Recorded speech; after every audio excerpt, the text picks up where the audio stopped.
राधे राधे, हरे कृष्णा। कैसे हो आप सभी लोग? आशा करती हूँ आप सभी परम मंगल में होगे, स्वस्थ होगे, अच्छे होगे। और सर्वप्रथम आप सबको राधा अष्टमी की अनंत अनंत और ढेरों शुभकामनाएं। जन्माष्टमी का त्योहार आपका बहुत अच्छा गया होगा। और भगवान श्री कृष्ण जी की छठी कैसी गई? अगर आप लोगों ने मेरे साथ फोटो शेयर नहीं करी, अगर आप लोगों ने फोटो शेयर नहीं करी तो इंस्टाग्राम पे जाइए, डॉक्टर आशु दीदी सर्च कीजिए, मेरी ईमेल आईडी आएगी और आप अपनी जन्माष्टमी की और कन्हैया जी की छठी की कुछ फोटो मेरे साथ अवश्य शेयर कीजिए। जो फोटो अच्छी होंगी उनको मैं अपने वीडियो में अवश्य और अवश्य से स्थान दूंगी। तो आज बात कर लेते हैं राधा अष्टमी की। देखिए, बोला जाता है कि जन्माष्टमी का व्रत तब तक संपूर्ण नहीं होता जब तक आप राधा अष्टमी की पूजा अर्चना वंदना ना करें। तो आपको राधा अष्टमी का व्रत रखना बहुत ज्यादा आवश्यक है। राधा अष्टमी का व्रत 3 प्रकार से रखा जाता है।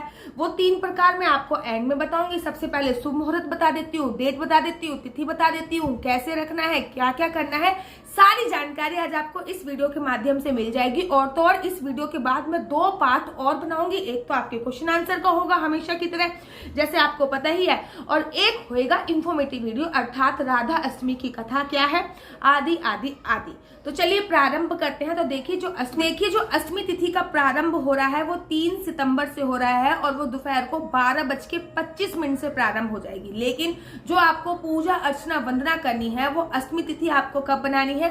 4 सितंबर को वो आपको अष्टमी तिथि बनानी है और 4 सितंबर को 10:45 पर अष्टमी तिथि विश्राम भी हो जाएगी। लेकिन उदया तिथि के अनुसार हमेशा मैं हमेशा कहती हूँ, भगवान शिव के जो भी व्रत होते हैं उनकी पूजा अर्चना वंदना किसमें होती है? प्रदोष काल में, अर्थात शाम के समय गोधूली बेला में। लेकिन भगवान विष्णु से ही संबंधित जो भी व्रत होते हैं उनकी पूजा अर्चना वंदना कब होती है? सुबह सुबह ब्रह्म मुहूर्त से स्टार्ट होती है। तो उदया तिथि के अनुसार जो राधा अष्टमी का व्रत रखा जाएगा वो 4 सितंबर को रखा जाएगा। तो 4 सितंबर को आपको उदया तिथि के अनुसार राधा अष्टमी का व्रत रखना है। अब कोई कोई तो सुबह सुबह अभिषेक करता है और सुबह सुबह इस बार जब पंचांग के अनुसार देखा जाए तो सुबह सुबह अभिजीत मुहूर्त पड़ रहा है। ब्रह्म मुहूर्त में ही अभिजीत मुहूर्त, ये अपने आप में बहुत अच्छा सगुन होता है। तो इस दिन आपको सुबह सुबह उठिए और 5 बजे से लेकर, मतलब वैसे तो 4:50 से स्टार्ट है, तो 5 बजे से लेकर 5:30 बजे तक आप राधा जी का कृष्ण जी के साथ अभिषेक कर दीजिए। मुझे पता है आप लोगों के अनेकों क्वेश्चन आएंगे, दीदी हमारे घर पे तो राधा रानी की प्रतिमा नहीं है, दीदी हम कैसे पूजा करेंगे, हमारे यहाँ पे तो बाल राधा रानी नहीं है। तो अगर आपके घर पे राधा रानी की प्रतिमा नहीं है तो अपने बाल गोपाल, लड्डू गोपाल को राधा रानी बनाइए, राधा रानी का स्वरूप उनमें लेके आइए, अरे बाल लगाइए, चुटिया कीजिए उनकी, एक दिन उनको राधा रानी का स्वरूप दीजिए। आप लोग जानते हो क्या? आप लोग शायद ये नहीं जानते होंगे कि जो राधा अष्टमी है इस पर मेरे बाके बिहारी लाल, अर्थात जो बाकी बिहारी लाल है वो भी राधा रानी का रूप धारण करते हैं और बाकी बिहारी लाल जी का भी अभिषेक होता है और बाकी बिहारी लाल जी के यहाँ पे भी राधा गायन गाया जाता है। अगर प्रेम देखना है ना तो राधा रानी और श्री कृष्ण जी का देखिए, क्या अद्भुत प्रेम था कि जब तक श्री कृष्ण जी का प्रादुर्भाव नहीं हो गया, अर्थात पृथ्वी लोक पर जन्म नहीं हो गया, तब तक राधा रानी ने अपने नेत्र भी नहीं खोले थे। महाराज, नेत्र नहीं खोले थे। जी हाँ, जब श्री कृष्ण जी ने पृथ्वी लोक पर जन्म लिया तब राधा रानी 11.5 महीने उनसे बड़ी हैं, इस बात में कोई संशय नहीं है, आपको पता ही है। राधा रानी 11.5 महीने उनसे बड़ी हैं, लेकिन राधा रानी ने का जब प्रादुर्भाव हुआ था तो वो देखने में इतनी कोमल, इतनी सुंदर, इतनी सुंदर, इतनी सुंदर थी। लेकिन बस एक ही समस्या थी जिससे पूरा गाँव बड़ा परेशान होता था कि राधा रानी जो थी वो अपने नेत्र नहीं खोलती थी, बड़े परेशान होते थे। जब कन्हैया जी का जन्म हुआ तो वृषभानु जी अपनी पत्नी और राधा रानी के साथ कन्हैया जी से मिलने के लिए आए, नंद बाबा के पुत्र से मिलने के आए। और जैसे ही राधा रानी ने नंद बाबा के पुत्र को देखा तो प्रथम बार उन्होंने आंखें तभी ही खोली थी। देखिए, जाते तो हम बाकी बिहारी लाल के दर्शन करने हैं, राधा रमन के दर्शन करने हैं, लेकिन वहां पे भी बोलते क्या है? राधे राधा। हमेशा ही कहते हैं, मैं हमेशा, लोग मुझसे बड़े सारे प्रश्न पूछते हैं कि दीदी वृंदावन में वास कैसे मिलेगा, वृंदावन में वास कैसे मिलेगा। तो मैं आज आपको बता रही हूँ कि अगर आपको श्रीधाम वृंदावन में वास चाहिए अगर आपको श्रीधाम वृंदावन में निवास चाहिए, अगर आपको श्रीधाम वृंदावन की कृपा चाहिए, तो आपको राधा रानी से अर्जी लगानी पड़ेगी, क्योंकि राधा रानी को करुणामयी सरकार बोला जाता है। राधा रानी एक ऐसी रानी है, ऐसी महारानी है, ऐसी करुणामयी रानी है जो बहुत जल्दी पिघल जाती हैं। और आप उनसे अर्जी लगाइए कि मुझे श्रीधाम वृंदावन में वास दे दीजिए।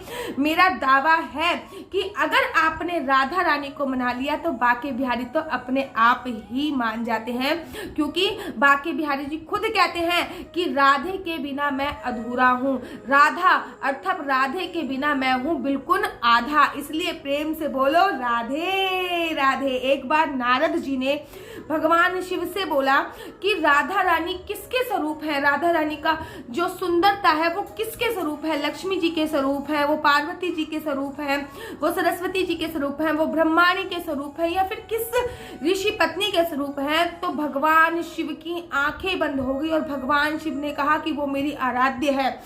अरे उनकी सुंदरता का मैं वर्णन नहीं कर सकता, करुणा है वो इन सभी से बहुत ज्यादा ऊपर है। तो मैं आपको बताती हूँ कि राधा अष्टमी का जो व्रत है वो आपको कैसे करना है। हमेशा कहती हूँ कि राधा अष्टमी से एक दिन पहले आपको, कोई भी व्रत होता है उससे एक दिन पहले आपको लहसुन प्याज वाला खाना नहीं खाना है, मांसाहार शराब का सेवन नहीं करना होता है, किसी भी प्रकार की काम वासनाओं में लिप्त नहीं होना, शरीर पर पूरा संयम करना होता है।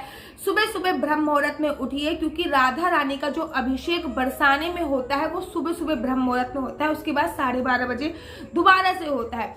राधा रानी का जो प्रादुर्भाव हुआ था वो दोपहर को 12 बजे हुआ था, और श्री कृष्ण जी का जो प्रादुर्भाव हुआ था वो रात्रि के 12 बजे हुआ था। दोनों की तो लीला ही अपरंपार है महाराज। आप लोगों को पता है कि राधा रानी को इतने प्रकार के व्यंजन बनाने आते थे, इतने प्रकार के खाना बनाने आते थे, इतने प्रकार के भोजन बनाने आते थे कि वो श्री कृष्ण जी को हर दिन एक नई डिश बना के खिलाती थी, हर दिन एक नया व्यंजन बना के खिलाती थी, और पूरे साल भर उस व्यंजन को, उस खाने को रिपीट नहीं करती थी। तो सोचिए कि राधा रानी को कितने प्रकार के व्यंजन बनाने की बहुत ज्यादा शौकीन थी। और राधा रानी का जो फेवरेट फूड था जो पसंदीदा भोजन है वो अरबी है। राधा रानी को दही वाली अरबी अत्यधिक पसंद होती है, इसलिए राधा अष्टमी से पहले मिठाई की दुकान पे भी दही वाली अरबी बेकी जाती है, और दही वाली अरबी का ही राधा रानी को भोग लगता है। तो रात्रि को एक दिन पहले किसी भी प्रकार की काम वासना में लिप्त नहीं होना है, लहसुन प्याज मांस मदिरा का उपयोग नहीं करना, सूर्य अस्त होने से पहले ही आपको भोजन इत्यादि करना है, सुबह सुबह ब्रह्म मुहूर्त में उठना है, निर्मित होने के बाद स्नान करना। और मैं हमेशा कहती हूँ कि व्रत में जो भी स्नान किया जाता है वो खाली नहीं किया जाता, अर्थात उसमें कुछ ना कुछ जरूर मिलाया जाता है। गंगा जल हो गया, यमुना का जल हो गया, नींबू हो गया, दही हो गया, दूध हो गया, या फिर आप थोड़ा से हल्दी भी डाल सकते हैं, आंवला डाल सकते हैं। इनमें से कोई भी चीज आप व्रत में जरूर पानी में डालिए, उसके बाद स्नान कीजिए, घर में भी उस पानी का छिड़काव कीजिए। और उसके बाद बारी आती है राधा रानी के अभिषेक की। राधा रानी का अभिषेक अभी नहीं, अकेले नहीं किया जाता, इस बात का विशेष ध्यान रखिए। राधा रानी का अभिषेक जब भी किया जाता है तो श्री कृष्ण जी के साथ ही किया जाता है। सबसे पहले अगर आप बहुत विधि विधान से अलग चौकी भी बना सकते हैं, अलग चौकी अगर नहीं बना सकते, जैसे कि मैंने जन्माष्टमी पर अलग चौकी बनाई थी, लेकिन मैं राधा अष्टमी पर अलग चौकी नहीं बनाती हूँ, क्योंकि राधा अष्टमी का जो उत्सव है वो एक ही दिन का बनाती हूँ। जन्माष्टमी का जो उत्सव है उसके बाद नंद उत्सव भी होता है, और उसके बाद फिर कन्हैया जी की छठी भी होती है, लेकिन राधा अष्टमी का उत्सव एक ही दिन का होता है, इसलिए मैं अपने मंदिर में ही चौकी बना लेती हूँ, अलग से उसका प्रबंध नहीं करती हूँ। आपको एक चौकी बिछानी है या फिर मंदिर में ही आपको एक लोटा भर के रख लेना है, लोटे में आपको वही व्रत का संकल्प लेना है। जैसे मैं हमेशा बताती हूँ, आपको 1-2 रुपए का सिक्का लेना है, सुपारी लेनी है, चावल लेने हैं, चावल का एक भी दाना खंडित नहीं होना चाहिए, इस बात का आपको विशेष तौर पे ध्यान देना है। हाथ पे ऐसे रख के आपको संकल्प लेना है कि जैसे कि मेरा नाम आशु परिहार है, आपका जो भी नाम हो आप वो नाम से संकल्प ले सकते हैं।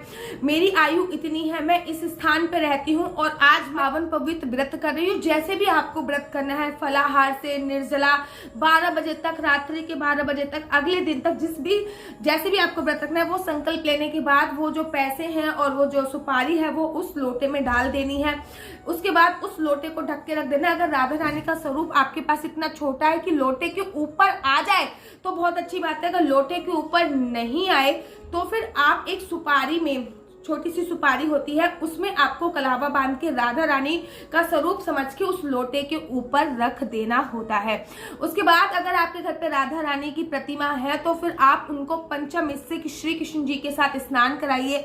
अगर नहीं है तो लड्डू गोपाल को पंचामृत से स्नान करा सकते हैं राधा रानी का स्वरूप समझकर। अगर लड्डू गोपाल भी नहीं है तो भगवान की कोई भी प्रतिमा है उसको आपको हल्का सा गंगा जल या फिर यमुना जल से छिड़क देना चाहिए, मतलब स्नान स्वरूप आपने करा दिया, ऐसा मानना चाहिए। धूप दीप पंच प्रकार से आपको पूजा करनी है, कार से भी पूजा कर सकते हैं, 5 प्रकार से भी पूजा कर सकते हैं, धूप दीप नैवेद्य इत्यादि लगा सकते हैं। इस दिन आपको खीर का भोग लगाना आवश्यक होता है, तो आप मखाने की, साबुदाने की, समा के चावल की खीर बना सकते हैं, वो राधा रानी को भोग स्वरूप इत्यादि दे सकते हैं। इस दिन अरबी बनाने का बहुत ज्यादा महत्व होता है। आप मठा की अरबी, अब मुझसे मत पूछना दीदी कैसी बनेगी, मैं खुद यूट्यूब पर देख के बनाऊंगी क्योंकि मैं कुकिंग में बिल्कुल भी अच्छी नहीं हूँ। तो व्रत वाली अरबी आप बना सकते हैं। दीदी हमारा तो व्रत है, अरबी कैसे खाएं, तो अरबी व्रत में खा ली जाती है, ठीक है। और उसके बाद आप राधा रानी को इस दिन कोशिश कीजिए कि उस दिन उनका जो पसंदीदा रंग है वो नीला रंग है, राधा रानी को नीले रंग की पोशाक पहनाएं। अगर नीले रंग उपलब्ध नहीं है आपके पास तो आप लाल रंग की या फिर पीले रंग की पोशाक भी पहना सकते हैं। पूरे दिन आपको हरे कृष्णा कृष्णा कृष्णा हरे हरे, हरे राम राम राम का जाप करना है। ओम नमो भगवते वासुदेवाय का जाप करना है। राधा चालीसा पढ़ सकते हो आप, राधा जी के गाने सुन सकते हो, श्री राधा मेरी स्वामिनी मैं राधे जी को दास, और जन्म जन्म मोह दीजियो श्री वृंदावन को वास, श्री वृंदावन को वास। पूरे दिन आपकी जो भी मनोकामना हो वो कामना आप मांग सकते हो। साथ ही के साथ आप जो भी आप कामना मांग रहे हो, एक उपाय भी बताऊंगी राधा अष्टमी पे करने वाला एक चमत्कारी उपाय है जो कि आपको वीडियो के अंत में मैं आप लोगों को बताऊंगी। अब व्रत विधि बता देती हूँ। व्रत आप 3 प्रकार से रख सकते हो राधा अष्टमी पर। या तो आप दोपहर को जो अभिषेक होता है उसके बाद व्रत का समापन कर लिया जाता है, बहुत जगह ऐसा होता है। कोई लोग शाम के बाद तारे देखने के बाद व्रत का समापन कर लेते हैं, और कोई अगले दिन व्रत का पालन करते हैं। तो जैसा आपके घर पे रूल्स रेगुलेशन होता है आप उस हिसाब से कर सकते हो। गर्भवती महिलाएं व्रत कैसे करेंगी, वो पूरे दिन खाना पीना खा के, अर्थात पूरे दिन इन द सेंस फ्रूट्स इत्यादि खाकर, आप समा के चावल खाकर, आप सेंधा नमक के पकोड़े बनाकर खा सकती हैं। तो ये चीजें खाकर आपको व्रत रखना होता है जो गर्भवती महिलाएं हैं। पीरियड्स में बहुत सारे क्वेश्चन आएंगे कि दीदी हमारा पीरियड्स है हम व्रत कैसे करेंगे। तो पीरियड्स में भी आप मानसिक रूप से पूजा करोगे, फिजिकली व्रत रखोगे लेकिन मानसिक रूप से पूजा करोगे। दीदी हमारे घर पे सूतक पातक लगा हुआ है, पूजा कैसे करेंगे। घर पे अगर सूतक पातक लगा हुआ है तो मानसिक रूप से पूजा होएगी और व्रत फिजिकली होएगा ही होएगा। इस बात का आपको विशेष तौर पे ध्यान रखना है।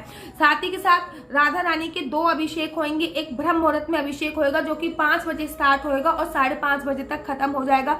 दूसरा अभिषेक दोपहर को 12 बजे होएगा और वो 12 बजे के बाद 12 बजे प्रारंभ होगा जो कि 10-15 मिनट में खत्म हो जाएगा। इस बात का आपको ध्यान रखना है। अभिषेक आपको पंचामृत से करना है और पंचामृत से अभिषेक करने के बाद उनको सुंदर सा श्रृंगार कराना है।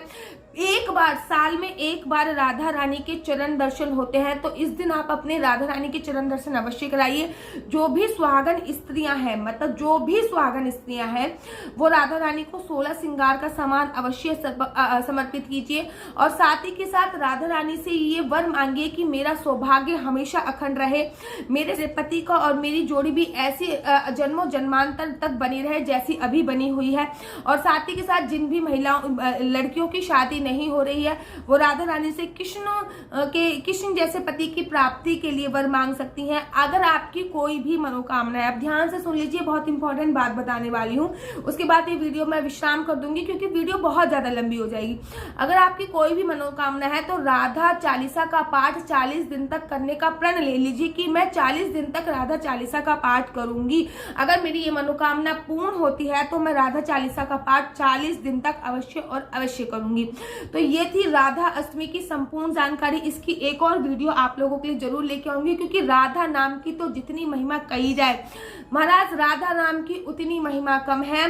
राधे राधे बोलते जाओ और आप जिंदगी में तर जाओगे। आपको कभी अगर राधा रानी ने आपका हाथ पकड़ लिया तो मेरा दावा है कि बाके बिहारी आपका हाथ अवश्य पकड़ेंगे। तो चलिए मुझे दीजिए इजाजत। राधे राधे, हरे कृष्णा। राधा अष्टमी की आप सभी को अनंत अनंत अनंत शुभकामनाएं। हरि बोल, राधे राधे।